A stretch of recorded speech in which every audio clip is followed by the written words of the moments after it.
Magandang araw mga kagabay, ngayon po ay October 30, 2025, araw po ng Huwebes. Ako po si Father Marvin at ang ating ebanghelyo sa araw na ito ay hango sa ebanghelyo ni San Lucas, chapter 13, verse 31 to 35. Maririnig po natin sa ebanghelyo na ito na sa dinami-daming kabutihang ginawa ng ating Panginoon ay gusto pa rin siyang paalisin ng mga taong ayaw siyang tanggapin. No, dahil yung kanilang insecurity, yung kanilang inggit, yung selos, dahil yung mga ginagawa ng Panginoon na hindi nila kayang gawin, ang kanilang pwede na lamang nilang gawin ay paalisin si Jesus. No? Dahil nagiging threat ang ating Panginoon. Ngayon ang tanong po dito, kailan ba naging threat ang paggawa ng mabuti? No?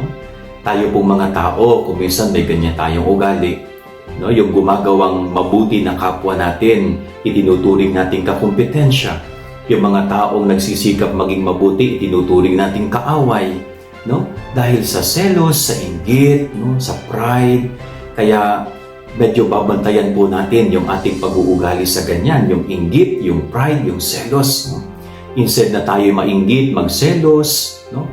Dapat ang ginagawa natin is nagiging inspiration natin yung mga tao na yon upang tayo rin magsikap.